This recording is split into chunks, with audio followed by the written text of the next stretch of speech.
So I'm gonna be showcasing one tip that made spinning a lot easier for me. Let's get into it. Beyblade, Beyblade, let it rip.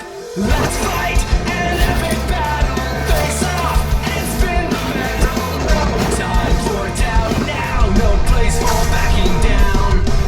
Beyblade. Okay, welcome back. So this one tip is actually going from a big form, like a starfish, to a small form when going into your twists. I'm gonna try and show you like an example of this right now. So if you watch me when I spin, if I'm in a starfish form, then you can see I spin pretty slow.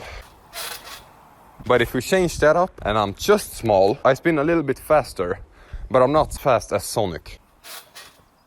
What you need to do is going from a really big form into a small one with lots of momentum from the big form. So when you throw into your twist, let's say you're doing a vert twist, so a standing twist, just upright. You stand like this, you put your arms down to the side, you throw them, and then you go in like this and in with your legs. And that is the most important thing, just like this.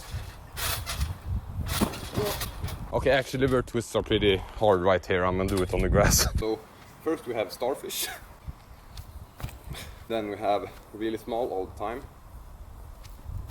And then we have throw large into the small. So you throw like this, and then you go in.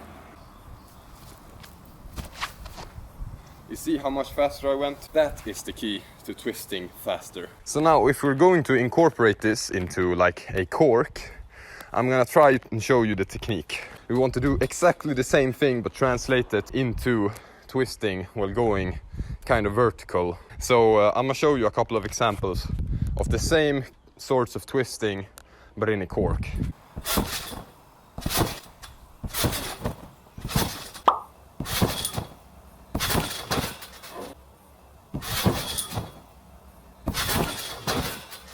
Now that's about it for this tutorial. If you liked it, then leave a like. Also comment what tricks you want next, and I'll see you in the next one. I got broads in Atlanta.